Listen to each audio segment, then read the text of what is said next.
여기에서도 분위기가 뜨겁듯이 국회 역시 굉장히 지금 복잡한 상황입니다. 한지 기자 나가 있는데 연결돼 있으면 그거 상황 좀 자세하게 전해주시죠. 네, 바른미래당 오신환 의원의 사법개혁특별위원회 사보임 문제가 패스트트랙 정국의 핵심 변수로 떠올랐습니다. 오 의원은 오늘 새벽 SNS에 당의 분열을 막고 소신을 지키기 위해 공수처법 패스트트랙 지정에 반대표를 던지겠다고 밝혔는데요. 그러면서 누더기 공수처법을 위해 당의 분열을 눈감을 수는 없다고 말했습니다. 공수처법을 다룰 사법개혁특위는 전체 18명 중 한국당 의원이 7명이 있습니다.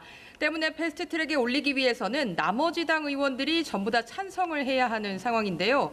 오 의원이 반대 의사를 밝히면서 의결 정족수 미달로 복잡한 상황이 펼쳐지게 된 겁니다. 일단 바른미래당 지도부는 오 의원을 사개특위위원회에서 교체하겠다는 뜻을 밝혔는데요.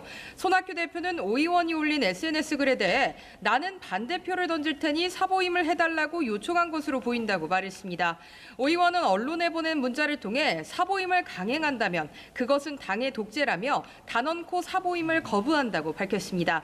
이처럼 오 의원의 사개특위 사보임 가능성이 점쳐지자 지상욱 이태규 의원은 공동 기자회견을 열고 당내 민주주의를 훼손한 손학규 대표와 김관영 원내대표는 사퇴해야 한다고 목소리를 높였습니다. 또 바른미래당 유승민계 안철수계 의원 10명은 긴급 의원총회 소집을 요구한 상황입니다. 이런 가운데 정개특위는 내일 전체 회의에서 여야 4당이 합의한 선거제 개혁 법안을 의결할 예정입니다. 네, 말씀하신 오신환 의원의 사개특위 위원 교체 여부를 두고 한국당도 나섰습니다. 국회의장실을 항의 방문했는데 이 과정에서 고성과 몸싸움이 오가는 소동이 빚어졌다고요. 네, 그렇습니다. 비상의총을 마친 한국당 의원 80여 명이 오신환 의원의 사개특위 사보임을 막기 위해 국회의장실에 들이닥쳤습니다. 사보임 절차가 진행될 경우 국회의장의 허가가 필요하기 때문에 이를 막기 위해 한국당 의원들이 의장실 점거에 들어갔던 건데요. 한국당 의원들은 사보임을 허가하면 헌법 파괴의 장본인이라고 일제히 항의하자 문 의장은 이렇게 겁박해서는 안 된다고 맞받았습니다. 이 과정에서 한국당 의원들과 문 의장 국회의장 경호팀 들이 뒤엉켜 한때 충돌이 빚어지기도 했는데요.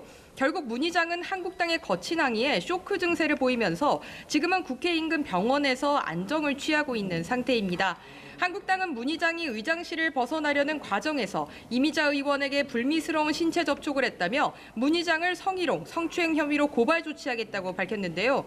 이에 문 의장은 한국당 의원들이 고성을 지르고 겁박을 자행한 것은 있을 수 없는 폭거로 개탄하지 않을 수 없다고 비판했습니다. 네, 그리고 패스트트랙 추진을 놓고 민주당과 한국당, 바른미래당 지도부가 공작 정치 등의 발언을 쏟아내며 감정 싸움을 벌였다는데 이 소식도 함께 전해주시죠. 네, 그렇습니다. 민주당은 한국당을 향해서 국회 보이콧 방침을 철회하고 선거제 검찰개혁 논의에 동참하라고 촉구했습니다.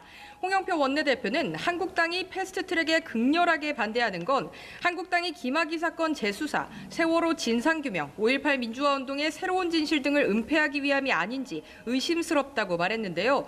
그러면서 터무니없는 색깔론과 거짓말로 국민을 현혹시키지 말아야 한다고 실타했습니다. 한국당은 패스트트랙을 목숨 걸고 막겠다며 총력 저지를 선언했는데요.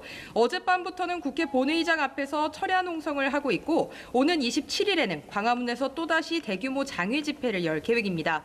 황교안 대표는 한국당 투쟁의 1차 목표는 잘못된 패스트트랙 세계 악법을 저지하는 것이라고 말했습니다. 여기에 덧붙여 나경원 원내대표는 바른미래당 김관영 원내대표가 원내대표 회동에서 본인이 민주당에 갈 수도 있다 말했다고 밝혔는데요. 이에 바른미래당 김관영 대표는 여야 4당이 합의해서 추진 중인 패스트트랙을 막기 위한 한국당의 공작 정치가 도를 넘고 있다고 날을 세웠습니다. 지금까지 국회에서 연합뉴스TV 한지입니다.